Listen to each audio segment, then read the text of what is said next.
नमो अरिहन्ताणं नमो सिद्धाणं नमो आयर्याणं नमो वज्रायाणं नमो लोये सौवसाहुणम् अजरमरविकलविकारी अविनाशी अनन्तगुणधाम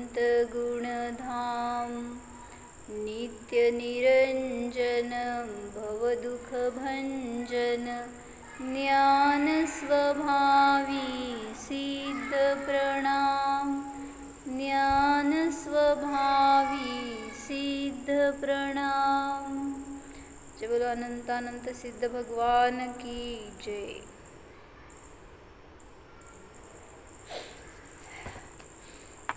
देवाधिदेव सिद्ध भगवान त्यांचं पूजन स्मरण भक्ती करतोय आपण त्यांची। त्याच्यामध्ये काय सांगायला लागलो होतो, जी जयमाला घेतली आहे त्याचा अर्थ बघतोय। काय सांगितलं, विराग सनातन शांत निरंश निरामय निर्भय निर्मल हंस सुधाम विबोध निधान विमोह प्रसीद विशुद्ध सुसिद्ध समूह।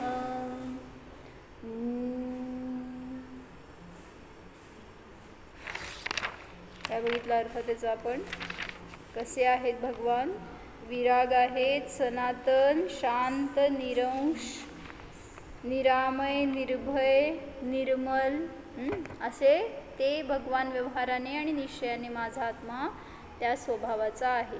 पुढं, विदुरित संस्कृती भाव निरंगम समामृत पुरित देव विसंग अबंध कषाय विहीन विमोह प्रसीद विशुद्ध सुसिद्ध समूह।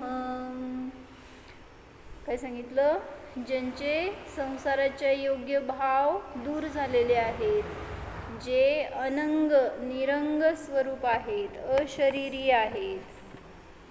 पुढं, जे समतारूपी अमृताने परिपूर्ण आहेत, ज्यांचं अंतर्बाह्य समतेला प्राप्त झालेले आहेत, जे विसंग आहेत, जे संग म्हणजे परिग्रहानी अंतर्बाह्य परिग्रहाने जे रहित आहेत, अबंध आहेत, कषायाने रहित आहेत, मोहाने रहित आहेत, असे सिद्ध समूह, असा सिद्ध स्वभाव तो विशुद्ध आहे आणि तो माझ्यावर प्रसन्न हो, किंवा ते सिद्ध भगवान माझ्यावर प्रसन्न हो। तर याच्यामध्ये जेव्हा आपण त्या सिद्धांची पूजन करतो त्यावेळेस ती द्वैत भक्ती झाली, द्वैत पूजन झालं, आणि जेव्हा स्वतःच्या आत्म्याला या विशेषणाने संबोधन करून जाणतो त्यावेळेस ती अद्वैत भक्ती झाली, म्हणजेच अनुभव झाला। तर असं काही काय बघितलं होतं आपण, जो जीव मुक्त झाला त्याचं ऊर्ध्वगमनच का होतं ह्याच्यावर जर असं शंका समाधान झालं ना, कोण सकाळी असेल त्यांना माहिती असेल, तर त्याच्यामध्ये काय रिझन दिले आपण, 4 हेतू दिले होते की जे मुक्त जीव आहे त्यांचं ऊर्ध्वगमनच का होतं, का होतं, पूर्व प्रयोगात सांगितलं असंगत्वात। पुढं, आणि काय सांगितलं, बंधाचा छेद झाल्यामुळे आणि तथागती परिणामात, असे 4 हेतू दिले होते ना। तर ते त्याच्यात त्यावेळेस आम्ही हे 2 ओळी घेतल्या होत्या त्याच्यामध्ये, म्हणजे त्याचं कोरिलेशन बसवलं होतं ह्याच्यामध्ये। काय केलं होतं की विदुरित नाही काय विदुरित विदुरित संस्कृती भाव, म्हणजे काय केलं, संसाराच्या योग्य भाव दूर केले होते. त्याचाच अर्थ काय सांगितला इथं आता आपण पूर्वप्रयोगात, म्हणजे अनादीपासून संसाराचे योग्यच परिणाम केले, त्याला दूर केलं तर म्हणजेच मोक्षाचे योग्य परिणाम केले. म्हणून पूर्वप्रयोगातनी काय सांगितलं होतं, पूर्वीपासून ज्या जीवाने आत्म्याची आराधना केली आहे, मोक्षाचे परिणाम केले, तसा पुरुषार्थ केलाय, त्याच जीवाला आज मुक्तदशा प्रगट होते आणि तो ऊर्ध्वगमन करतो.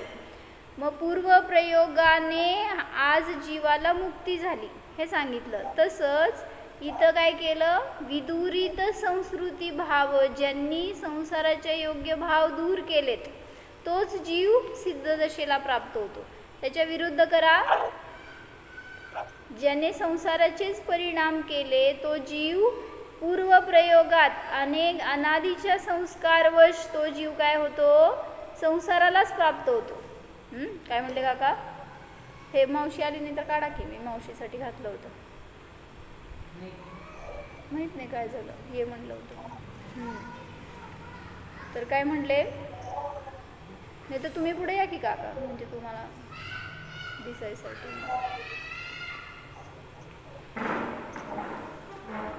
इथंच ठेवा, आली तरी बसेल मग, त्यांना दिसत नाही. ज्यांचे संसाराचे योग्य भाव दूर झालेले आहेत तर त्याला म्हणलं मोक्षाचे योग्य भाव झाले तर संसाराचे योग्य भाव दूर झाले. दुसरं काय घेतलं होतं, पूर्वप्रयोगात असंगत्वात, म्हणजेच इथं काय घेतलं विशेषण, विसंग आहेत भगवान, परिग्रहरहित आहेत. मग ह्याच्यामध्ये घेतलं ना आता पण या 2 ओळीमध्ये, विदुरित संस्कृती भाव निरंग समामृतपुरित देव विसंग. तर विसंग हे विशेषण ह्याच्यासाठी घेतलं, असंगत्वात, जे संगाने परिग्रहाने रहित झालेले आहेत असे ते सिद्ध. आता आम्ही महत्त्वाचं प्रकरण घेतो तेव्हा तुम्ही वर जावा, सांगा काय घेतले. पुढं सांगितलं अबंध, म्हणजे जे बंधाने रहित झालेत. मग हेच विशेषण तिकडं काय लावलं, बंधच्छेदात, बंधाचा छेद झाल्यामुळे म्हणजेच अबंध दशा प्रगट झाली आहे आणि स्वभाव बंध आहे. आणि चौथं काय घेतलं, तथागती परिणामात, म्हणजे काय स्वभावच तसा आहे म्हणून, म्हणजे ऊर्ध्वगमन हा स्वभाव आहे म्हणून तशा गतीला ते प्राप्त झालेत. मग इथं काय घेतलं, स्वभाव कसा आहे, कशाय विहीन आहे, विशुद्ध आहे, विमोह आहे, समतेने आपुरित आहे, हे सगळे स्वभावाची विशेषणं घेतली. म्हणजे तथागती तशा प्रकारचा स्वभाव असल्यामुळे हा जीव सिद्ध होतो. म्हणजे सकाळी काय घेतलं होतं आम्ही, काय समजलं सांगा आत्ताचं.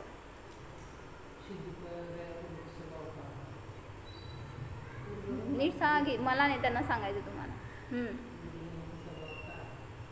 जो जीव मुक्त झाला तो ऊर्ध्वगमनच का करतो, याच्यासाठी 4 हेतू दिले होते ना आपण तत्वार सूत्रमध्ये. कुठले,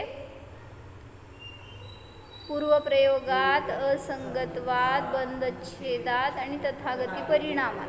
तर हे 4 हेतू दिलेत ना, ते हे याच्यामध्ये लावलो आम्ही या 2 ओळीमध्ये. विदुरित संस्कृती भाव निरंग, म्हणजे पूर्वप्रयोगात म्हणजे काय, पूर्वीपासून त्यांनी संसाराच्या क्षयाचा प्रयत्न केला आहे, अनेक भवामध्ये म्हणा, किंवा आत्म्याची आराधना केली आहे, मुक्तीचे भाव केलेत, त्या सिद्धांची आराधना केली आहे, या सिद्धाची हे सगळे पूर्वीचे प्रयोग, त्याचं फळ आज तो ऊर्ध्वगामी झाला, असं त्याचा अर्थ आहे. त्याला आपण उदाहरणं वगैरे देतो. पूर्वप्रयोगात म्हणजे काय, त्या कुंभकाराच्या चक्राला जसं एकदा प्रयोग केला तर तो फिरत राहतो, सोडून दिलं तरी, तसं हा जीव संसाराचे योग्य परिणाम करतो तर संसारात फिरत राहतो. आणि ज्यांनी संसाराचे योग्य परिणाम दूर केलेले आहेत असे ते सिद्ध, म्हणजे पूर्वप्रयोगाने ते सिद्ध झाले, असं हे एक विशेषण.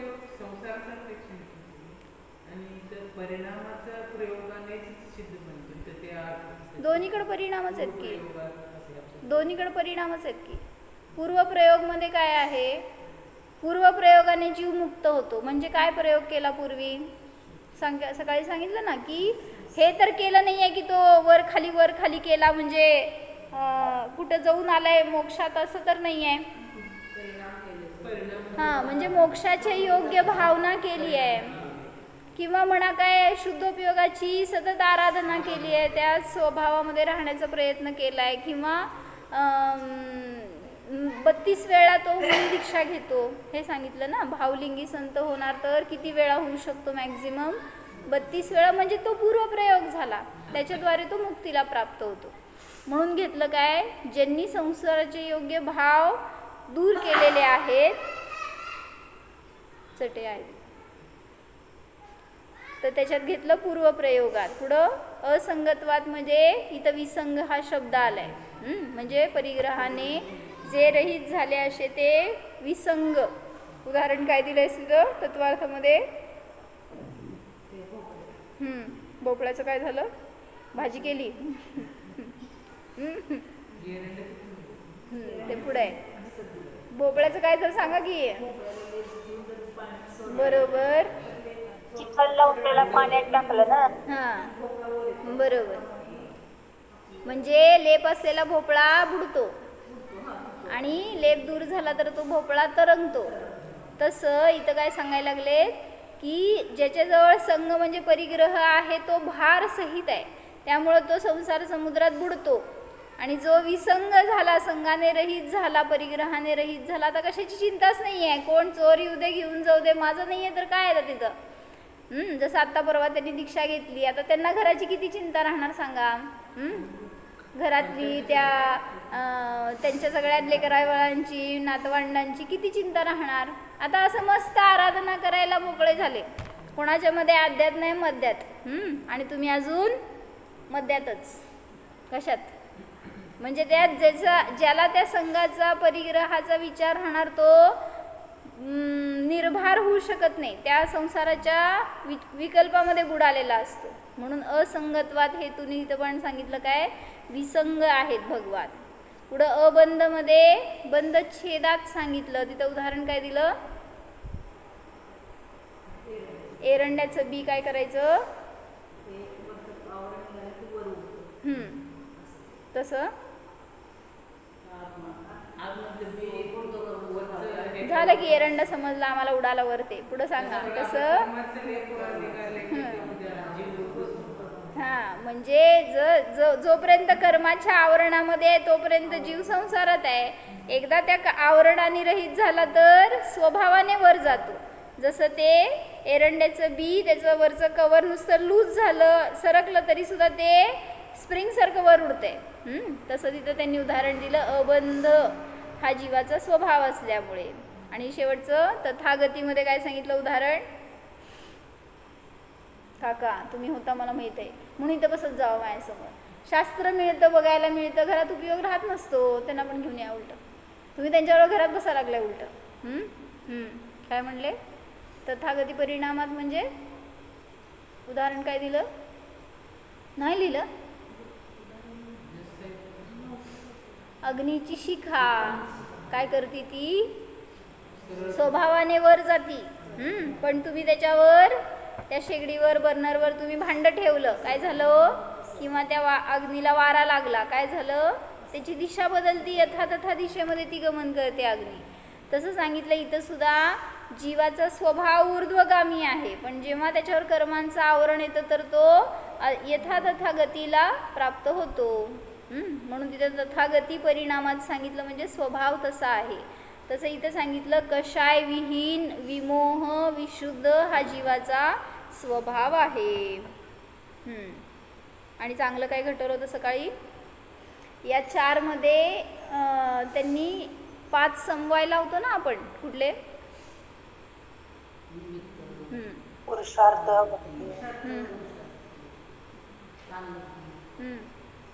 किती झाले? मीच मोजायचे का?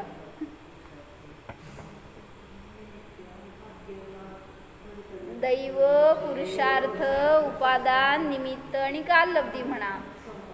हां, स्वभाव म्हणजे उपादान असं घ्यायचं. तर त्याच्यामध्ये इथं या 4 गोष्टींमध्ये, या 4 मध्ये 4 लावले होते. काय काय लावले होते हो? पूर्वप्रयोगातला काय लावलं? पुरुषार्थ. पुढं असंगत्वातला लावलं दैव किंवा भाग्य म्हणा.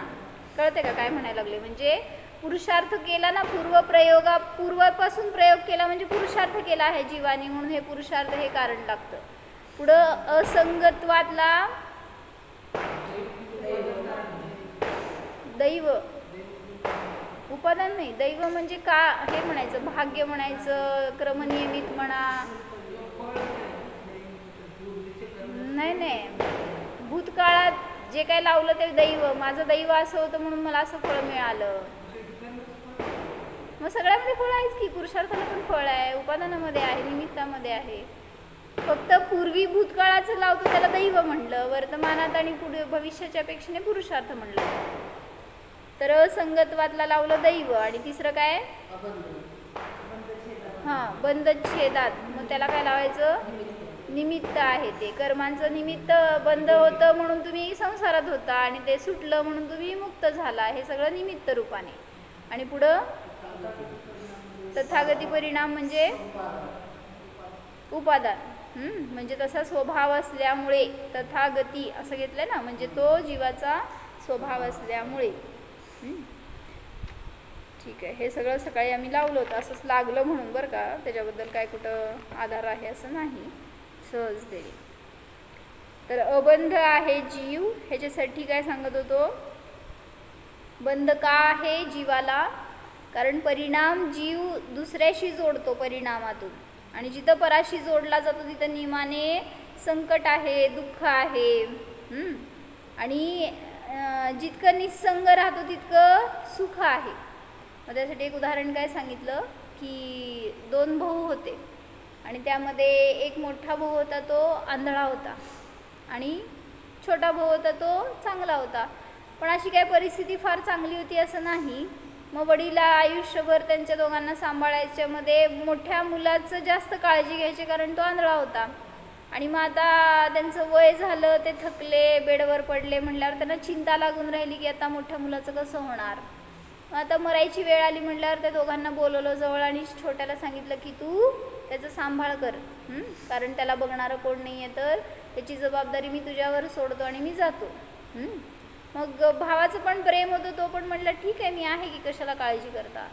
आणि वडील मेल्यानंतर अनेक दिवसपर्यंत छोट्या भावाने खूप चांगलं सांभाळ केला. पण आता असं व्हायला लागलं की कमवणारा तो एकटा, खाणारे 2 जण, म्हटल्यावर पैसा पुरेना, आणि शेवटी कष्ट करून जेवणारा होता तो. दिवस रात्र कष्ट करायचा, पण जे काय मिळालं ते दोघांच्या नावावर पूर्ण पोटभर पण मिळायचं नाही.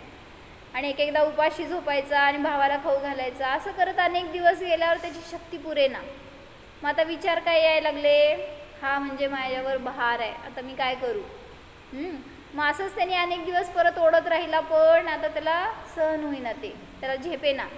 पण त्याला आता भावाला कसं सांगायचं म्हटल्यावर त्यांनी काय केलं, एक दिवस त्याला त्याला हात धरून घेऊन गेला कुठं, जंगलामध्ये. आणि तिथं गेल्यावर तो विचारतोय कुठं आणला मला, इथं काय जंगल वाटतंय, असा आवाजांवरून, झाडांच्या स्पर्शावरून वगैरे. तो म्हणतोय हे जंगल आहे, इथं का आणलं तुम्हाला. मग तो म्हटला आपण दुसऱ्या गावाला चाललोय, तर तू थोडा वेळ इथं बस, मी खायची प्यायची व्यवस्था करून येतो. तर त्याला बसायला लावलं, म्हणजे त्या झाडाला त्यांनी बांधलं. म्हटला तू इथंच थांब, कुठं जाऊ नकोस, म्हणून त्यांनी दोरीने बांधलं त्या झाडाला. त्याला ते कोणासाठी घातलंय तुम्ही, न तुम्ही न त्यांनी, काय ते उगीच. त्याला बांधला आणि तो निघून गेला. मग मोठ्या भावाची परिणती स्वच्छ होती, तो म्हटला येईल थोड्या वेळाने, कशाला आपण काय विचार करायचा. मग थोडा वेळ म्हणजे तास गेला, 2 तास 4 तास गेले, अजून येईना. म्हटल्यावर आता त्याला वाट बघत बसला तो, काय झालं, कुठं अडकला, काय झालं का त्याला, ह्याला चिंता व्हायला लागली. मग आता सकाळची दुपार झाली, संध्याकाळ झाली, आता भय सुरू झालं. कारण जंगल होतं, आवाज यायला लागले होते, म्हटल्यावर काय करायचं सुचेना त्याला.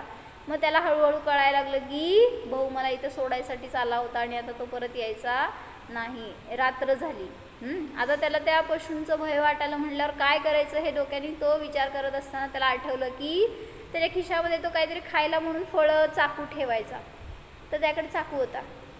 त्यांनी ते चाकू कसा तरी काढला आणि त्या दोरीला मारून ती दोरी कट केली, ज्यांनी बांधली होती ना त्या झाडाला.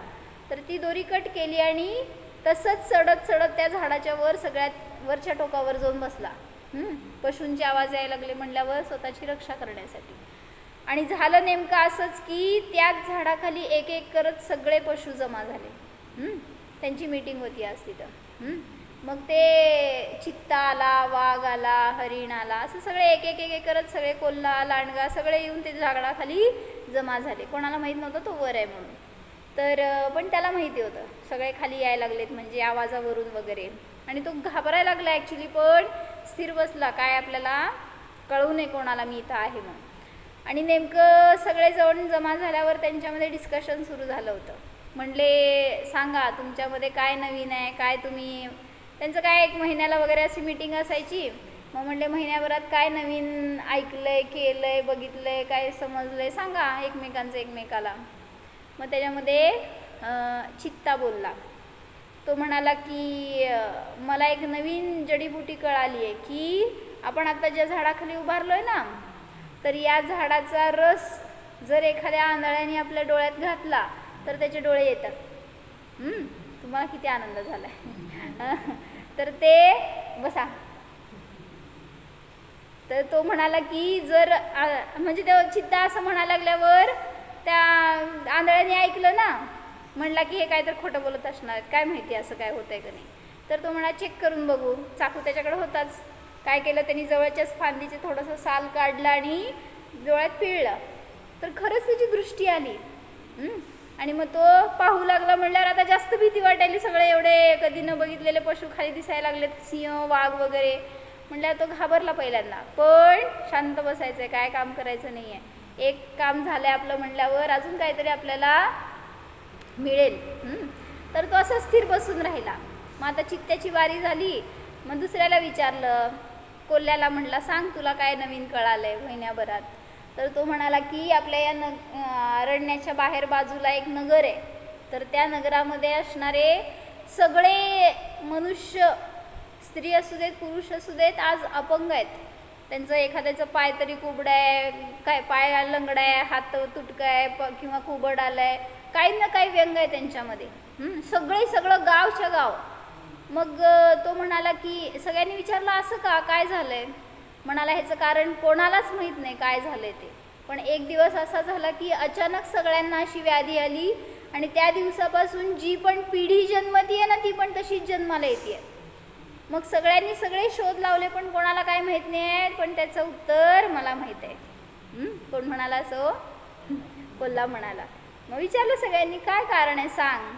मग त्यांनी सांगितलं की त्या गावाशी वैर असणारा एक व्यंतर आहे की जो साप रूपाने एका झाडाच्या कोटरमध्ये राहतो.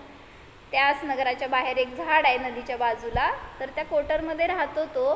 आणि त्यांनी काहीतरी विषबाधा केली आहे पाण्यातून म्हणा किंवा कशातून, त्या जी नदीचं पाणी त्या गावाला येतं त्याच्यातून कशातून तरी काहीतरी प्रयोग केला आहे त्यांनी, आणि त्याच्या निमित्तामध्ये असं सगळं झालं आहे. मग त्याचा कोप आहे म्हणून असं सगळं आहे.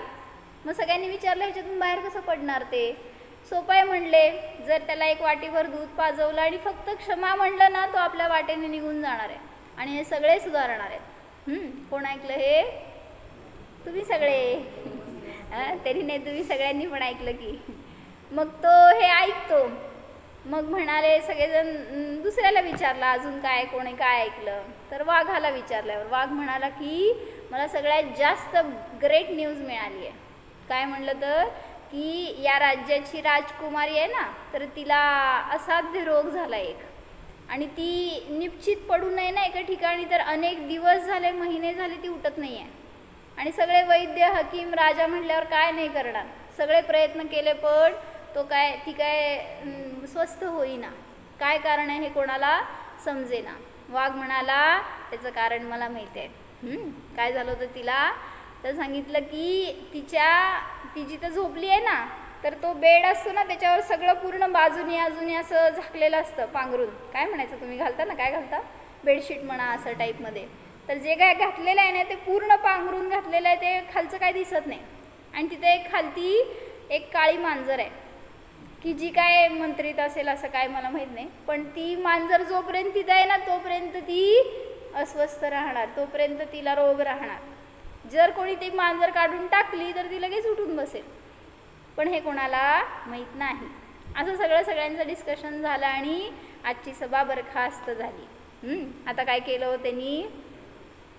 हां, सगळं माहिती आहे तुम्हाला, जाऊ दे मी नाही सांगत. आता सकाळ झाली तर तो खाली आला आणि पहिला कुठं गेला? म्हटलं शेजारच्या गावात जाऊन बघावं खरंच असं आहे का. आणि खरंच बघितलं तर तिथं सगळे व्यंग होते. एकाचं पाय वाकडा आहे, तर हात वाकडा आहे, कुबड आलंय, दृष्टी नाही आहे, असं काय ना काय कोणाच्यात नका सगळ्यांच्यात व्यंग होतं. मग तो जाऊन सगळ्यांच्या मध्यभागी उभारला आणि विचारला, काय झालंय तुम्हाला, सगळे असे का तुम्ही? मग सगळ्यांनी खरं आहे ते सांगितलं. एक दिवस असा उजाडला होता की सगळे सकाळपासून काय ना काय त्रास झाला आणि त्याच्यामध्ये अशी व्यंगता आली आणि तेव्हापासून आजपर्यंत जे कोणी जन्माला येणारं बाळ आहे ते सुद्धा असंच जन्मत आहे. मग आम्हाला ह्याचं कंटाळा आला, आम्ही काय करावं, याच्यातून सुटायचा मार्ग नाही आहे.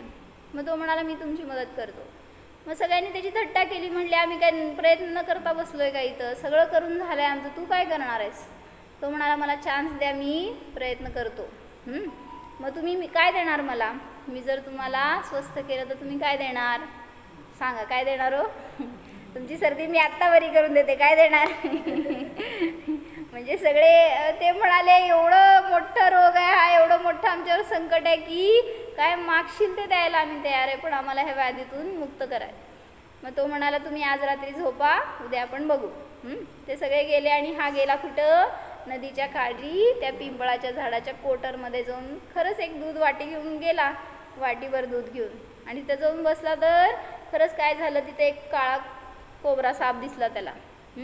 आणि तो आत बसलेला होता आणि ह्यानी गपचूप जाऊन वाटी समोर ठेवली तर तो हळूहळू खाली आला आणि ते पिलं दूध.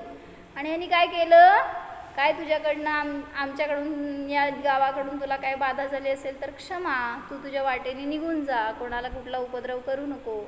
एवढं म्हणलं की खरंच तो आपल्या वाटेने निघून गेला. दुसऱ्या दिवशी हा गावात आला तर सकाळी उठल्यावर सगळे स्वस्थ, सगळी जादू झाल्यासारखं काय झालं, हात पाय डोळे कान माग सगळं एकदम ठणठणीत. आणि मग सगळे बरे झाले म्हटल्यावर आनंद झाला सगळ्यांना. आणि सगळ्यांनी त्याला काय केलं, उचलून जय जयकार केला, त्याला पाहिजे ते देण्याचे सगळ्यांचे भाव. तो म्हणाला, मला नको काय. आणि आता काय करायचं राहिलं होतं काम, राजाकडे जायचं होतं. तो गेला राजवाड्यात डायरेक्ट. आणि असं थोडी आतमध्ये घेणार आहेत त्याला, कोणा नौखा आला आणि त्याला लगेच आत घेतला असं तर होणार नाही. पहारेकऱ्यांनी थांबवलं, कोण आहे तू, कुठून आला? मग त्यांनी सांगितलं, म्हटलं इथं सगळेजण अस्वस्थ का दिसालेत, काय झालंय, सगळ्यांच्या तोंडावर टेन्शन काय? मग त्यांनी सांगितलं पहारेकऱ्यांनी, म्हणले तुला माहीत नाही का, म्हणले राजकुमारीला किती दिवसापासून रोग झाला आणि ती उठत नाही आहे. आणि मग राजाने काय प्रयत्न केला नाही का? मग सांगितलं सगळे प्रयत्न केले पण निष्फळ झाले. मग तो म्हणाला, मी करू शकतो प्रयत्न. मग ते पहारेकऱ्यांनी म्हणले, तुला काय येणार आहे? म्हणले, चेष्टा करू नको, फुकट मरशील, जा म्हणले तुझ्या वाटेने. मग यांचा वाद चालू असताना राजाला आवाज आला. राजाने त्याला बोलवून घेतला आतमध्ये. म्हणले, कोण, कुठला, काय? मग यांनी सांगितलं, मी तुमच्या राजकुमारीला बरं करू शकतो. मग राजाला त्याचा उपहास वाटला. तो म्हटला, मी अशा नामवंत वैद्यांना डॉक्टरांना दाखवले, तू कुठला एक साधा मनुष्य दिसतोय आणि तू काय करणार आहेस? मग राग आला राजाला आणि म्हणाला, जर ह्याच्यात काय झालं तर तुला मृत्यूदंड देईन मी. जर तू प्रयोग केला आणि ती नाही उठली ना तर तुला फाशीची शिक्षा देईन. मग तो म्हणाला, मला मान्य आहे. मग त्यांनी त्याची अट घातली. म्हणला, ती जर बरी झाली तर तिचं माझ्याविषयी विवाह करून द्यायचा. आता राजाला काय राजकुमारी पाहिजे होती. म्हणला, मान्य, काय असेल ते, पण तिला बरं कर, काहीतरी करून. मग तो गेला आतमध्ये आणि पाहिलं तर खरंच ती अशी निश्चित पडली होती की मेल्यासारखी. फक्त श्वास चालू होता, काय तिचं एवढंच. मग त्यांनी बघितलं आणि त्याला समजलं पूर्ण झाकलेलं आहे म्हणल्यावर कोण खाली बघायचा चान्स नाही आहे. मग त्यांनी सांगितलं, सगळ्यांना तुम्ही बाहेर जावा, माझा मंत्रप्रयोग झाल्यावर मग तुम्हाला बोलवतो. काय तर जादू केल्या सगळं. आणि खरंच सगळे गेल्यावर त्यांनी उघडून बघितलं तर तिथं खरोखर तशी एक मांजर होती. त्यांनी काय केलं, तिला पकडलं आणि खिडकीतून सोडून दिलं बाहेर. असं सोडलं की ती उठून बसली राजकुमारी. आणि तिचा आवाज ऐकला की सगळे राजा राणी सगळे आतमध्ये पळत आले. आणि काय झालं मग नंतर माहीत आहे तुम्हाला. म्हणजे राजा खुश झाला आणि अटीप्रमाणे तिचं लग्न करून दिलं. आता कोण राहिलं होतं स्टोरीमधले, एक जण कोण राहिले, भाऊ. तर लहान भाऊ होता ना तो. तर आता ह्यांचं लग्न झालं, आता राजा झाला तो राजकुमारीचा नवरा म्हणल्यावर. आणि आता काय नगर भ्रमणासाठी म्हणून रथात बसून निघाला होता आणि त्याचा चेहरा, त्याचं ते दागिने घातलेलं रूप वगैरे कोण ओळखे ना त्याला कोण होता पूर्वी हा. मग आता त्याच रस्त्यावरनं जंगलातनं चालला होता जिथं त्याला बांधलं होतं आणि नेमकं त्या रस्त्यावर समोर आल्यावर तिथं त्याला भाऊ दिसला, छोटा भाऊ. आणि मग ह्यांनी विचारलं की कोण तू, इथं काय करतो. ह्यांनी ओळखलं त्याला पण त्यांनी ह्याला ओळखलं नाही, राजाला. मग तो विचारला तू इथं काय करतोयस वगैरे, मग तुला घरदार नाही आहे का, तुझं कोण नाही आहे का आप्त, काय घर परिवारजन. नाही म्हणला, एक भाऊ होता, आंधळा होता, मेला असेल म्हणला आत्तापर्यंत. असं म्हणलं की याला इतका राग आला राजाला. म्हणले तुझी नजरसुद्धा किती खराब आहे म्हणले, तुझ्या समोर तुझा भाऊ उभारला असताना तू असं म्हणतोयस. मग ह्याला हपकलाच. हा म्हणला तुम्ही कसं काय भाऊ. मग त्यांनी झालेली सगळी स्टोरी सांगितली, सगळीच्या सगळी स्टोरी सांगितली बरं का. आता काय करायचं होतं. मग आता तो म्हणाला राजा की तू केलेल्या ह्या पापाचं दंड म्हणून मी तुला मारून काय मृत्यूदंड देऊ शकतो, पण जाऊ दे, तू माझी आयुष्यभर सेवा केली म्हणून तुला मी माफ करतो, पण असं परत कोणाबरोबर वागू नकोस आणि माझ्यासमोर आता येऊ नकोस कधीसुद्धा, असं म्हणून त्याला बक्ष दिया, सोडून दिलं. तर आता ह्याच्या डोक्यामध्ये चक्र काय, ते झाड, ते प्राणी, त्यांचे रहस्य मला पण कळाले तर मेरी भी लाईफ बन जाएगी. गेला जंगलामध्ये आणि जाऊन बसला झाडाच्या टोकावर एकदम वर. आणि आता परत काय झालं, तो दिवस तोच होता बरं का, काय मीटिंगचा. सगळे एक एक एक करत सगळे प्राणी जमले म्हणे आणि एकमेकांशी चर्चा सुरू झाली. मग त्या चर्चेमध्ये पहिला विषय काय निघाला माहिती का, चित्ता म्हणाला कोणतरी आपल्यातून न्यूज लीक केलाय आणि त्या गावामध्ये सगळ्यांना जाऊन सांगितलं आणि ते सगळे आता स्वस्थ झालेत म्हणले. खरं खरं सांगा कोण लीक केली आहे न्यूज, असं ते एकमेकांमध्ये बोलायला लागले बरं का. त्यांना कुठं माहिती आहे कोण लीक केलेली, म्हणजे कोण जाऊन सांगितलं तिथं आणि असं काय झालं. तर त्याच्यानंतर वाघ पण म्हणाला राजकुमारी कालपर्यंत आत्तापर्यंत अस्वस्थ होती आणि ती आज एकदम स्वस्थ झाली, तिचं एका राजबिंड्या मुलाशी लग्न झालंय. हे सगळं रहस्य कोणाला माहीत नसताना कसं काय असं सगळं झालं. खरं खरं सांगा कोण आहे आपल्यामध्ये फितूर झालेलं. असं म्हणत असताना काय झालं, चील होती त्यांच्यामध्ये, काय म्हणायचं गिधाड वगैरे अशा टाईप. ते बसलेली आणि तिची नजर वर गेली. म्हणले झाडावर काहीतरी पांढरं दिसायला लागले. मग जाऊन त्यांनी वर बघितलं तर म्हणला इथे एक मनुष्य आहे आणि हा मनुष्यच सगळं जाऊन सांगणारा तोच आहे, ज्यांनी जाऊन सगळी न्यूज सांगितली आणि आपला भेद खोललाय, आपलं रहस्य सगळं सगळ्याला सांगितलंय, म्हणून हाच आहे तो. असं म्हणल्यावर जाऊन त्यांनी सगळ्यांनी चिडले मनुष्य ते प्राणी खालचे आणि काय म्हणाले जा वर जाऊन त्याला पाड खाली. चिल गेला वर म्हणल्यावर ते टोची मारायला लागला, त्याचं ग्रीप राहणार आहे का धरायची, घाबरला तो तिथल्या तिथं आणि खरंच त्यांनी पाडलं आणि काय झालं स्वाहा. म्हणजे कशाचं फळ मिळालं, स्टोरी नुसती ऐकायची नाही, कशासाठी सांगितली होती, कसल्या परिणामाचं फळ, संग हे सांगायचं होतं ना, किंवा कषाय विहीन घेतलं होतं ना जे आपण, अबंध कषाय विहीन विमोह. जोपर्यंत परिग्रह आहे तोपर्यंत बंध आहे, तोपर्यंत कषाय आहेत. जेव्हा त्या परिग्रहापासून सुटलो त्यावेळेस इथं अबंधाला प्राप्त होतो, त्यावेळेस तो सुखाला प्राप्त होतो. मग जोपर्यंत परिवाराचा परिग्रहाचा विचार आहे तोपर्यंत त्यांच्यामध्ये अडकून राहतो आणि जेव्हा त्याच्यातून बाहेर पडतो तर मुक्ततेचा अनुभव करू शकतो, दीक्षा घेऊन बरं का, नाहीतर सगळ्याला सोडून असं त्याला भावासारखं नाही. जर ज्ञानपूर्वक त्या परिग्रहातून बाहेर पडलो तर कुठलाही परिग्रह आपल्याला त्रास देणारा नाही. आणि सगळ्यात मोठा परिग्रह कुठला आहे हो, नाही जाऊ देत, बहिरंग परिग्रह सांगा कुठला आहे. हे शरीर म्हणले सगळ्यात मोठं परिग्रह आहे तुमचा, कारण ते सगळं आयुष्यभर जगताय कोणासाठी आणि करताय कोणासाठी हो, सगळं शरीराच्या नादी लागलाय ना. तर सांगितलं त्यांनी की तुम्ही मरणार आहे, म्हातारे होणार आहे, हे शरीर झिजणार आहे, नष्ट होणार आहे, ह्याची तर आहे का चिंता तुम्हाला. तर त्यांनी एक छान सांगितलं बरं का, असं कुठल्या तरी कवींचं 4 लाईन आहेत त्याच्यामध्ये त्यांनी तुम्हाला फटके मारलेत असं माहिती का, म्हणजे आपल्याला बरं का, मला तुम्हाला असं नाही. तर तुम्ही वृद्ध होणार आहात आणि त्याच्या आधी आत्मकल्याण करा ह्याच्यासाठी सांगतात. काय म्हणले, तुम्हाला कधी सुचतो धर्म करायचं, जेव्हा थकून पडलेला असताना एके ठिकाणी जेव्हा शरीरात शक्ती नसती तेव्हा मी धर्म करणार असे तुमचे भाव असतात ना, त्यासाठी सांगते. जब आँख पे पडेगा जाला, काय म्हणले? आँख पे पडेगा जाला म्हणजे मोतीबिंदू झाला. जब आँख पे पडेगा जाला और नाक से बहेगा नाला, लाठी से पडेगा पाला, कानों में पडेगा ताला. ऐकलं का काय म्हणले? बहिरा झाला. हां, तुम्हाला ऐकवलं की. तर कानों में पडेगा ताला, पांचों इंद्रियों का जब निकलेगा दिवाला, ऐसी स्थिती में क्या करेगा लाला. म्हणजे तू म्हातारा झाल्यावर अशा वेळीच मी धर्म करतो म्हटलं तर काय करू शकणार आहे? जेव्हा कान गेले, नाक गेले, डोळं गेले, सगळं शरीर शिथिल झालं आणि त्यावेळेस मी धर्म करतो, पुरुषार्थ करतो म्हटलं तर शक्य नाही. म्हणून अशा देहासाठी जो की तुमचा साथ देणार नाही आहे, त्या देहासाठी धर्म सोडून तुम्ही सगळा वेळ काय म्हणायचं, तुमचं आयुष्य, ज्ञान, शक्ती, धन सगळं वाया घालवत आहे. कशासाठी ज्योती काकी? कशासाठी वाया घालवलं सांगा? इतके दिवस 10 दिवस वाया घालवले का? चालत नाही तर येऊन बसून ऐकायला? काय केलं घरी? धर्मध्यान केलं का? मोक्षाला गेला असता 8 दिवसात मग. तर तिथं संसारात अडकलोय. कशासाठी?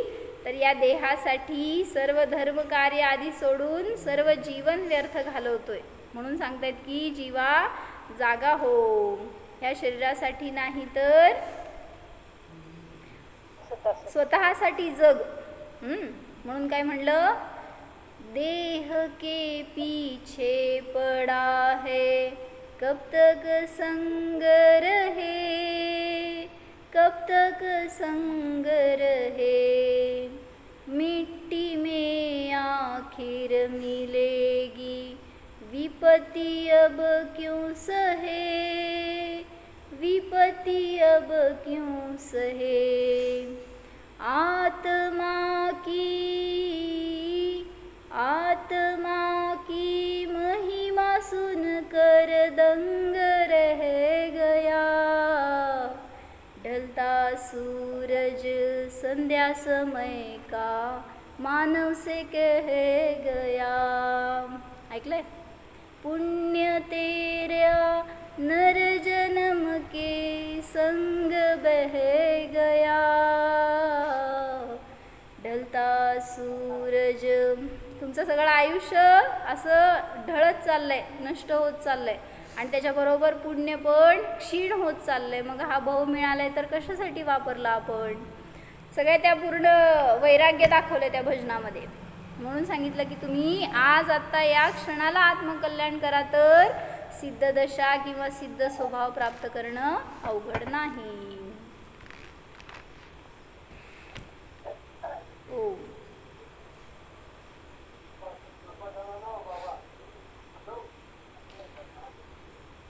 जाणा.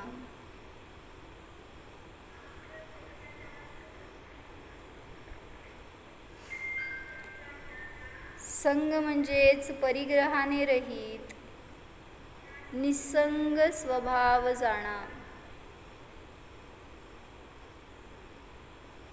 हा मी आत्मा परिवारवाला नाही, शरीरवाला नाही, परिग्रहवाला नाहीच. पहा, या आत्म्याचा या संसारामध्ये कोणीही नाहीच. मी एकटाच आहे अनुभवा. एकत्वाचा आनंद उपभोगा.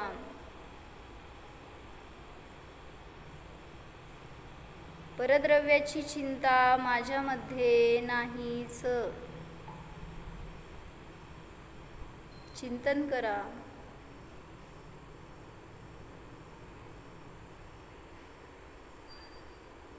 निर्विकल्प स्वरूपोऽहम्, कर्मरहित निस्संग स्वरूपोऽहम्,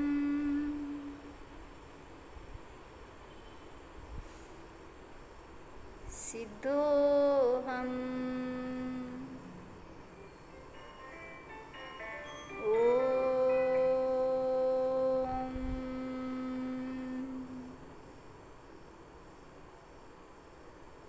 विसर्जन.